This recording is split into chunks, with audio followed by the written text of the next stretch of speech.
네, 오늘 하나님께서 주신 말씀은 잠언 4장 23절 말씀입니다.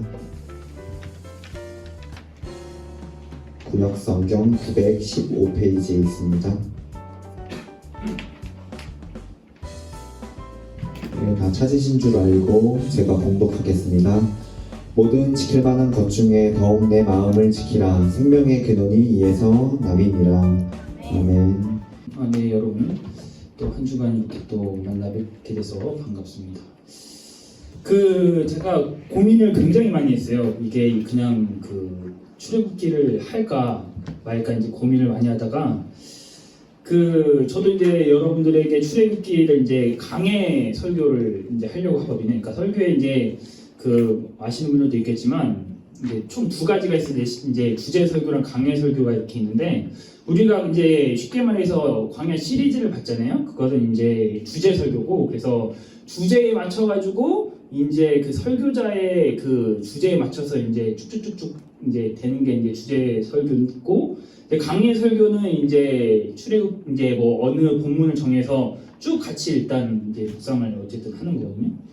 근데 이제 여러분들의 입장이 제가 준비하는 건 사실 주제 설교가 더 쉽고, 왜냐하면 이미 머릿속에 주제가 있으니까. 근데 강해 설교는 여러분들의 입장에서 유익한 게, 아마 신앙생활을 수십 년 해도 성경을 잘 모르는 이유가 이게 주제 설교에 너무 익숙해졌기 때문이거든요. 그래서 막 부분은 우리가 아는데 전체적인 맥락에서 이게 뭐지라는 그런 의문점이 있는 게, 사실 이제 우리가 성경을 한 장씩 이렇게 쭉 이제 못 보기 때문에 이제 그런 건데, 그래서 제가 이제 여러분들에게 출애굽기를 하려고 해요. 그래서 저도 준비를 하고 있고 공부를 하고 있는데, 개인적으로 엄청 막 많은 깨달음이 있더라고요. 그래서 빨리 출애굽기를 하고 싶다라고 생각을 했는데, 영상으로 하기에는 왠지 좀 여러분들이랑 좀 얼굴을 보고 하고 싶어가지고, 그래서 출애굽기는 보류하고, 그래서 이제 뭐를 할까 하다가, 원래 제가 지난주에도 이야기했지만 제가 두 트랙을 생각했잖아요. 주일이랑 토요일 날인데, 주일 날에는 조금 여러분들의 그런 감성을 이제 매만지는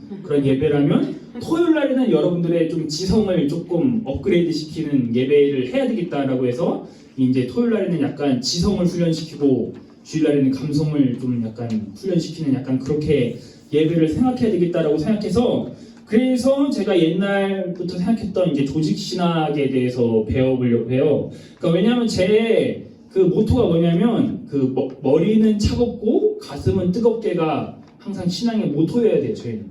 근데 항상 우리는 이제 한국 교회는 가슴만 막 뜨겁게 막 하기 때문에, 결과적으로 왜 신천지에 왜 수많은 청년들이 뺏기냐, 이게 사실 머리가 차갑게 분석적으로 되지 않고 막 가슴만 뜨겁기 때문에, 가슴이 뜨거우면 무조건 다 진리인 것처럼 그렇게 우리가 많이 여겨지는 상황인데, 그래서 이 조직신앙이 사실 중요하거든요. 그러니까 이게 조직신학이라는 게 말이 어려워서 그렇지, 쉽게 말하면 그냥 기독교를 조직적이고 체계적으로 설명하는 학문이 이제 조직신학이에요. 그래서 만약에 이것도 사실 한 1년 코스거든요. 그러니까 창조론부터 해가지고 계시론, 뭐 그런 구원론, 뭐 기독론 이렇게 쭉 있어요. 어쨌든 그래서 최대한 여러분들에게 쉽게 좀 여러분들의 신앙을 조직적으로 쌓아 올리기 위해서 제가 오늘부터 그래서 이제 조직 신학에 대해서 일단은 배워보려고 해요. 그래서 첫 번째는 창조론에 대해서 일단 배워보려고 합니다.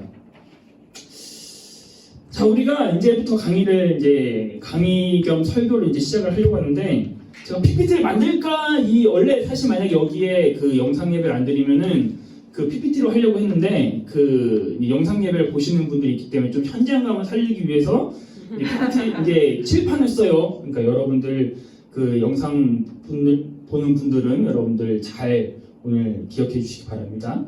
자, 우리가 이제 좀, 그리고 칠판이 저보다 작아요. 그걸 좀 이해해 주세요.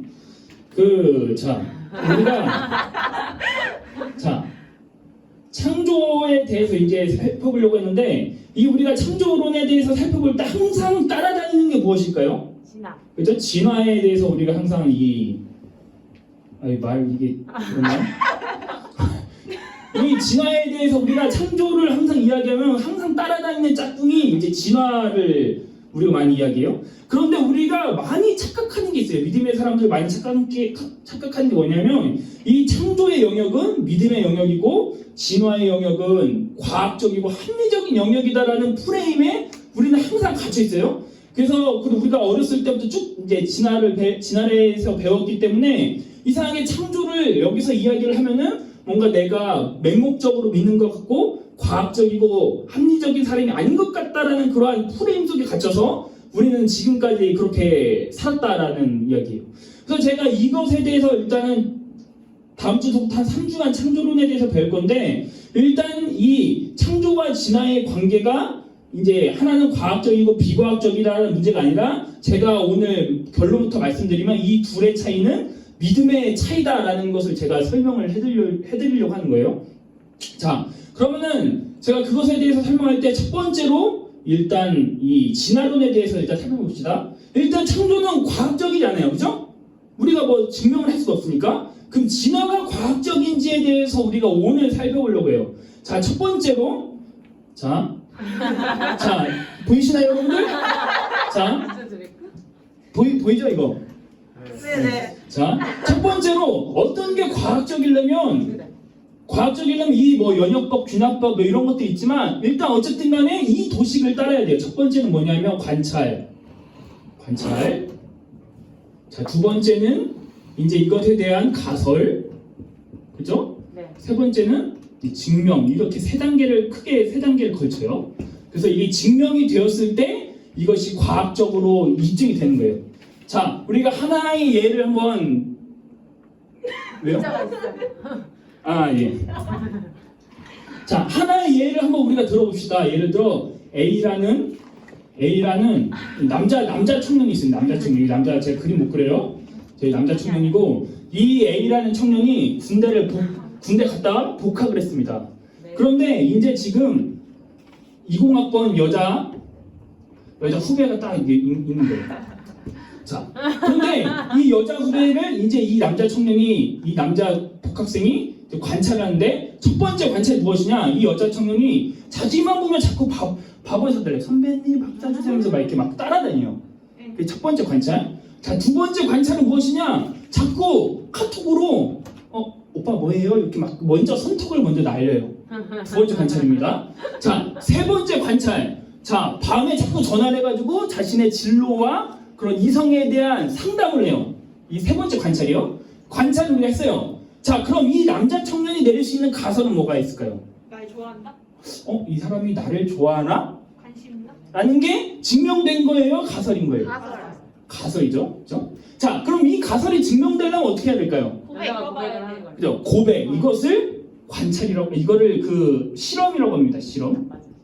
그죠? 그러니까 무엇이 과학적이려면 관찰을 먼저 하고 이 둘은 바뀌어도 돼요. 연역법, 균합법에 의해서 바뀌어도 되는데 어쨌든 관찰을 하고 그것에 대해서 가설을 내리고 그것을 실험을 했을 때 증명이 되는 거예요. 그래서 이 세 가지의 관찰이 이제 가설을 내렸고 실험을 하려면 이 친구가 이 여자한테 직접적으로 고백을 해야 돼. 너 나 좋아하냐? 나는 너 좋아하는데 어떻게 생각하냐? 우리 사귀자. 이렇게 했을 때 이 여자의 반응이 당황스럽네요.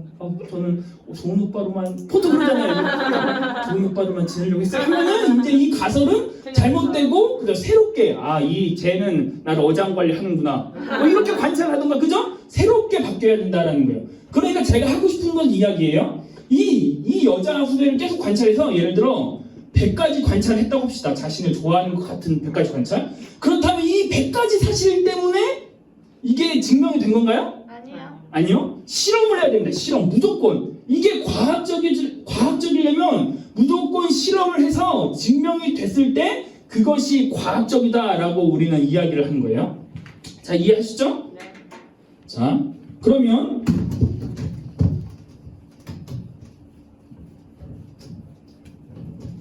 그럼 우리가 처음 이제 이야기한 진화론에 대해서 우리가 생각해 봅시다. 자, 진화론. 자, 원숭이 예를 들어 무생물이 인간이 되었다. 원숭이가 사람이 되었다라는 그 가설이 있어요. 이건 가설을 먼저 내렸잖아요. 그죠? 이 가설을 먼저 내렸을 때 이제 이것에 대해 관찰을 했을 거 아니에요? 그래서 첫 번째 관찰이 뭐냐? DNA를 분석했더니 뭐 비슷하더라, 뭐 많더라. 두 번째로는 여러 가지 화석들이 발견됐는데 이제 뭐 이렇게 굽다가 점점점 인간으로 진화되는 뭐 화석들이 발견됐더라. 기타 등등 예를 들어 한 10가지의 관찰의 사실들이 있다고 생각을 해보세요. 그러면 이 10가지 관찰의 사실들 때문에 원숭이가 인간이 됐다는 게 증명이 가능한가요? 아니요. 아까 그 여자친구와 남자친구의 예화를 든 것처럼 똑같이 이게 설령 100가지가 된다고 하더라도 이것은 관찰에 대한 사실일 뿐이지 이게 정말 실제적으로 과학적으로 증명이 되려면 실험을 해야 되는데 근데 문제는 원숭이가 인간이 된 이것은 역사상 지구의 60억 년의 역사상 단 한 번 일어난 이례적인 사건이잖아요. 그죠? 이해되시죠? 지구도 마찬가지예요. 이제 지구의 빅뱅 이론이라고 해가지고 이제 한 점에 터져서 우주가 폭발이 됐어요. 근데 이것도 이제 수많은 관찰의 사실들이 있어요. 그럼에도 불구하고 이것이 증명이 되려면 실험을 해야 되는데 60억 년 중에 단 한 번 일어난 역사상 단 한 번 일어난 이례적인 사건을 인간은 증명을 할 수가 없는 거예요. 그죠? 그렇기 때문에 진화는 여러분은 무엇이냐? 진화는 촘촘한 가설인 거예요, 지금. 그러니까 증명으로 넘어가지 못했어요. 실제 증명이 되려면 원숭이에게 정말 뭐 약을 투약한다던가 뭐 어쨌든 약물을 투여해가지고 얘가 정말 그 뭐죠? 막 영화에서 보듯이 막 원숭이 막 커져서 인간이 되고 이것이 실제 눈으로 증명이 되었을 때 우리는 이것이 과학적이다라고 이야기를 하는 거예요. 그러면 여기서 봤을 때 진화는 여기에 정말 뭐 1000가지의 관찰의 사실들이 있다고 하더라도 실험을 하지 않으면 절대 과학적이 될 수 없는 거예요. 이해하시겠죠? 네. 그래서 이것은 저만 이야기하는 게 아니라 모든 과학자들이 그렇게 이야기를 해요. 그래서 과학자들은 뭐라고 이야기를 하냐?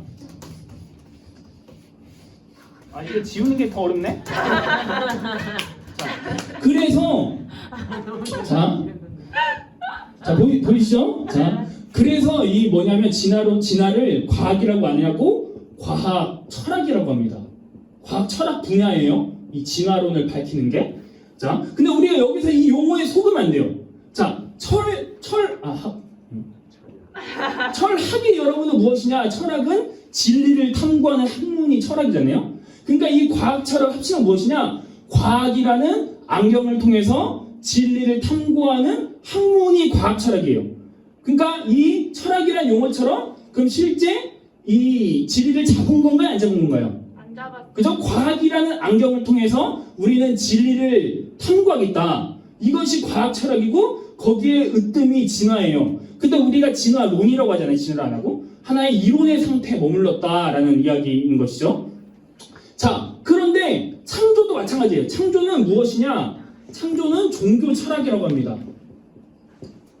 이것도 똑같아요. 종교라는 안경을 통해서 우리는 진리를 탐구하겠다라는 의미가 종교 철학인 거예요. 이해해 주시겠죠? 자, 이 두 가지 용어를 여러분들 봤을 때 어떤 차이점이 있나요? 앞에 있는 안경의 차이점밖에 없는 거예요. 하나는 과학이라는 안경을 써서 우리는 진리를 탐구하겠다. 하나는 종교의 안경을 써서 우리는 진리를 탐구하겠다라는 이 두 가지라는 거죠. 이해하시겠죠? 자, 그리고 우리가 다시 또 이제 진화에 대해서 우리가 살펴보려고 해요. 자, 이제 이게 첫 번째 그래서 제가 이야기한 그거예요. 두 번째 제가 이야기한 반론은 무엇이냐? 자, 진화론이 되려면 두 가지가 성립이 돼야 됩니다. 첫 번째로는 이 우연성, 두 번째로는 무시간성입니다. 이 무슨 말이냐? 제가 이야기해 줄게요. 자, 여러분들 그 인간의 그 염기 서열을 모든 인간의 모든 염기를 다 이 한 통 안에 넣어요. 그 다음에 막 흔듭니다. 1년을 흔들면은 여기서 생명이 태어날까요? 안 태어날까요? 안 태어나겠죠? 그런데 만약에 60억 년을 계속 흔든다고 생각해보세요. 그러면은 이 60억 년 중에 단 0.0001초라도 어떻게 우연찮게 뭔가 연기끼리 부딪혀가지고 생물이 태어날 수 있을까요? 없을까요? 있을 것 같다는 생각 안 드세요? 그러니까 쉽게 얘기하면 이거예요. 제가 메시랑 축구를 합니다. 제가 그 제한 시간 1시간 내에 골을 넣을 수 있을까요? 없을까요? 없어요. 없겠죠? 근데 메시랑 축구를 60억 년 동안 합니다. 쉬지 않고. 그럼 제가 한 골을 넣을 수 있을까요? 없을까요? 있을 수도 있어요. 어쩌다 혹시 넣을 수 있는 거 아니에요? 그죠? 이 진화가 성립하는 이 두 가지예요. 하나는 어쩌다 우연히, 두 번째로는 시간을 굉장히 많이 늘려버린 겁니다. 무한대의 시간을 늘려서 이 60억 년 중에 막 흔들어가지고 혹시나 모르니까 0.0001초만 어떻게 맞부딪히면 되는 거 아니에요? 그래가지고 진화가 성립이 된다라는 거예요.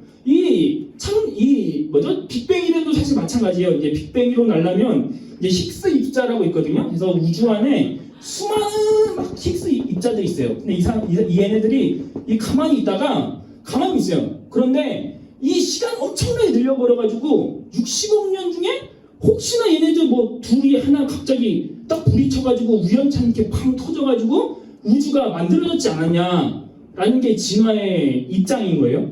이해하시겠죠? 자, 그럼 여기서 이제 또 반론이 있어요. 우리는 이거는 그래도 꽤 믿을만 하네라고 생각을 하잖아요. 근데 사실 창조의 영역도 있다라는 거예요. 자, 무엇이냐? 우리가 예수 그리스도의 십자가와 부활의 사건을 알잖아요.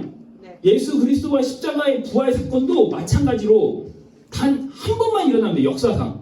지구가 태어나고 인간이 만들어진 그 60억 년의 역사상 두 번도 필요가 없어요. 한 인간이 30년간만 살고 십자가에 달리시고 부활하신 것만 있습니다. 딱 한 명만. 두 명도 필요 없어요.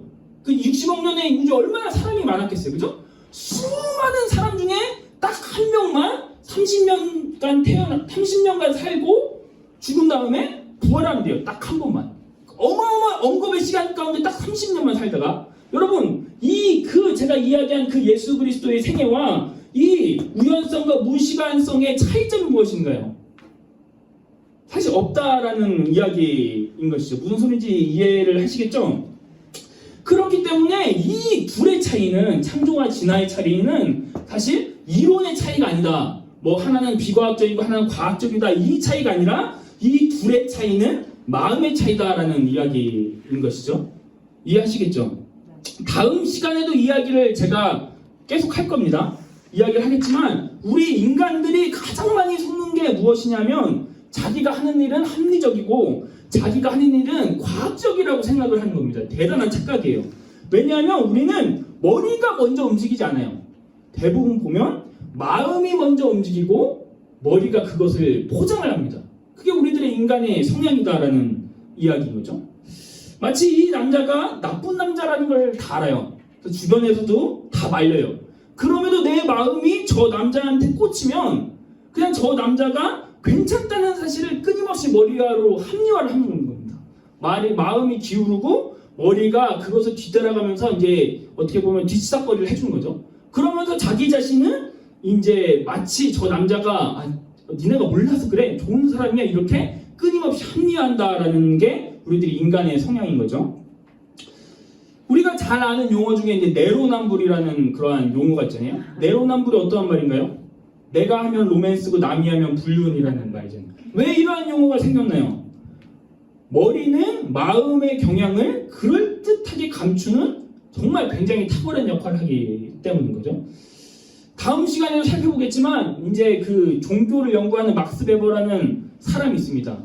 그 사람이 이 종교를 기능적으로 말했을 때 스포츠도 종교라고 이야기를 해요. 그러니까 기능적으로. 왜 그러냐면은 여러분들 만약에 일본이랑 대한민국이랑 축구 경기를 하는데 지금 2대1로 지고 있어요. 그런데 갑자기 후반전에 골을 넣어요. 그럼 엄청 기쁘잖아요. 그 기쁨이 종교에서 말하는 기쁨과 흡사하다라고 해서 기능적인 측면에서 스포츠는 하나의 신앙이다라고 이야기를 하는 거예요. 그러니까 우리가 구원받은 기쁨과 스포츠에서 역전했을 때 그 짜릿함, 그거가 동급이 한 거고, 마찬가지로 이제 스포츠에서 막연하게 저 팀이 강팀이지만 내가 응원하면 이길 거야 라는 같은 막연한 믿음이 있잖아요. 그것도 사실 종교의 기능적인 측면으로 봤을 때 믿음이다라는 거죠. 그래서 막스 베버가 주장하는 것은 무엇이냐? 사실 우리가 살고 있는 모든 것들은 믿음의 문제다라고 이야기를 하는 거예요. 그렇기 때문에 믿음이 있느냐 없느냐 그것이 아니라 어떠한 믿음을 가지고 살아가는가가 우리들의 지금 필요한, 우리들이 질문해야 될 문제인 거예요. 그러니까 무신앙의 사람들, 무신론자들도 신이 없다라고 하는 믿음을 가지고 살아가는 거예요. 이해하시겠죠? 자본주의 시대 속에서 돈이 나의 삶의 행복을 이끌 것이라는 믿음을 가지고 마찬가지로 살아가는 거기 때문에 모든 인류는 무엇을 내가 믿고 따라가느냐의 그 믿음의 차이다라는 걸 이야기를 하는 거예요. 마찬가지로 진화와 창조도 하나는 진화에 대한 믿음을 가지고 나는 진화론자로서 살아가겠다. 창조론도 마찬가지로 창조에 대한 믿음을 가지고 내가 살아가겠다라는 이야기이기 때문에 이 모든 것은 창조와 진화와 이론의 차이가 문제가 아니라 내가 무엇을 믿느냐, 내 마음은 어떠한 경향으로 흘러가느냐인 것이죠. 그래서 진화론으로 마음이 흘러가면 머리는 이제 이 진화론이 옳다는 것에 대한 수백 가지의 이론을 아마 만들 겁니다. 창조론도 마찬가지로 창조론도 만약에 내가 창조론을 믿는다면 나는 창조를 믿는다는 수만 가지의 사실들을 만들어낼 겁니다. 이것이 바로 우리들이 이야기하는 이 인간의 가장 지금 문제는 마음의 문제고 믿음의 문제다라는 겁니다. 자, 다음 시간에 자세히 다시 한 번 더 이제 이후에 살펴보겠지만 핵심은 이거예요. 창조와 진화는 둘 다 마음의 문제다라는 거예요. 그러니까 창조론과 진화론은 둘 다 과학적이잖아요. 둘 다 이것은 믿음의 영역이에요. 과학의 안경을 통해서 나는 세상을 바라볼 것인가? 나는 믿음의 안경을 보고 나는 창조의 안경을 바라보면서 세상을 바라볼 것인가라는 안경의 차이다. 이 안경의 싸움이다라는 걸 이야기하고 있다라는 거예요. 그래서 다음 시간에 살펴보겠지만 정말 우리가 이제 기독교라는 그 믿음을 떼고 창조의 안경과 진화의 안경으로 살아갔을 때 무엇이 더 우리들의 인류에 더 유익한가를 다음 주에 살펴볼 거예요. 왜냐하면 이제 이 진화론에 의해서 파생되는 많은 것들이 있거든요. 왜냐하면 진화론의 안경을 쓰면은 이 진화론의 핵심 그거잖아요. 생존, 양육강식. 그냥 약한 사람 짓밟아도 돼. 이게 진화론의 핵심이잖아요. 그죠? 그러면 진화의 안경을 쓰고 살아가면 약한 사람을 짓밟는 건 정당화될 수 있는 거죠. 그러니까 파괴적인 믿음을 사실 갖는 거예요. 그리고 한 가지는 다음 주에 보겠지만 이 우연성이라는 거. 내가 태어나는 것은 어떠한 섭리에 의해서가 아니라 그 수많은 정자와 난자의 그냥 무작위한 합류 사이에 태어난 나이기 때문에 거기에는 어떠한 계획도 없고 거기에는 어떠한 인간에 대한 목적도 없는 거죠. 그렇기 때문에 인간은 표류하는 인생이 되어버린다라는 이야기죠. 진화의 안경을 쓰면. 그런데 이 진화의 안경을 우리가 만약에 썼을 때 그러면 우리가 약육강식이 몸에 익어야 돼요. 나쁜 사람은 연약한 사람은 밟아도 우리는 죄책감을 느끼면 안 돼요. 진화의 안경 쓰면. 그럼에도 불구하고 우리는 약한 사람은 밟으면 안 된다라는 어떠한 정의감 있잖아요. 그죠? 그렇기 때문에 이제 진화론에 대한 그러한 안경들 내가 잘못됐다라는 걸 다음 시간에 어쨌든 이야기를 더 구체적으로 할 건데 어쨌든 오늘 말씀은 그거예요. 우리들의 마음에는 그렇다면 무엇이 있나라는 이야기인 것이죠. 우리들의 마음의 경향성이 곧 우리들의 삶을 주도할 것입니다. 우리가 교회를 다닌다고 예배를 드린다고 그것이 우리들의 삶을 주도하는 게 아닙니다. 우리들의 마음속에 가득 찬 그것이 우리들의 삶을 반드시 견인해 갑니다. 그래서 오늘 여러분의 말씀은 무엇이냐? 마음을 지키라 라고 이야기를 하는 거죠. 왜냐하면 생명의 근원이 거기서 나기 때문이다 라고 이야기를 하는 거죠. 바람이는 오늘 말씀을 마치면서 여러분들의 마음에 무엇이 가득 찼는지 한번 점검해 볼 수 있는 시간이 되었으면 좋겠습니다. 단순히 교회 다닌다고 내가 말씀을 듣는다고 그것이 끝이 아니라 우리들의 마음에 가득 찬 그것이 결국 우리들의 삶을 견인해 갈 거고 우리들의 머리는 끊임없이 그 마음을 정당하면서 그때는 어쩔 수 없는 일이었어 이러면서 끊임없이 정당하면서 갈 거기 때문에 생명의 근원이 마음에서부터 나오기 때문에 우리들은 마음을 지키면서 살아가야 된다라는 이야기인 것이죠. 바라기는 저와 여러분들이 한 주간 삶을 살면서 정말 마음을 잘 지키며 그렇게 살아갈 수 있는 그러한 저와 여러분들이 되시길 바랍니다. 네, 한 가지 말씀을 하고 우리가 찬양하면서 나아가려고 하는데요. 여러분들 이제 하와가 선악과를 따먹잖아요. 근데 그 전까지만 해도 하와는 선악과에 대한 존재를 별로 이렇게 생각을 안 했어요. 그러다가 언제 생각하느냐? 눈을 들어서 선악과를 주목할 때, 그러니까 뱀의 말을 듣고 그 선악과를 주목하니까 갑자기 자기 안에 온갖 탐심이 막 자라나는 거예요. 그래서 저 선악과 열매가 맛있어 보인다라고 이야기를 하는 거죠. 여러분, 아브라함을 따라다닌 롯도 마찬가지입니다. 롯도 아브라함과 나중에 헤어집니다. 헤어질 때 이제 그 아브라함이 네가 오른쪽으로 하면 난 왼쪽으로 하고 네가 왼쪽으로 하면 오른쪽으로 하겠다라고 이야기를 해요. 근데 롯이 그때 눈을 들어서 소돔과 고모라를 바라봅니다. 그랬더니 여호와의 동산 같다라고 성경은 이야기를 하거든요. 우리들의 싸움은 결국 무엇이냐? 나는 눈을 들어서 무엇을 볼 것인가의 싸움입니다. 그래서 롯은 눈을 들어서 소돔과 고모라를 바라봤지만 아브라함은 눈을 들어 하나님을 바라봅니다. 거기서 이제 극명한 차이가 난다라는 이야기죠. 결국 마음의 경향성이란 내가 지금 무엇을 바라보고 살아가는가라는 이야기인 것이죠. 그래서 이 시간 내가 주인 삼은 모든 건 내려놓고 이 찬양을 하면서 과연 나는 무엇을 지금 바라보며 살아가는가, 나의 마음은 무엇으로 가득 차 있는가, 여러분들이 점검해 보실 수 있는 시간이 되길 바랍니다.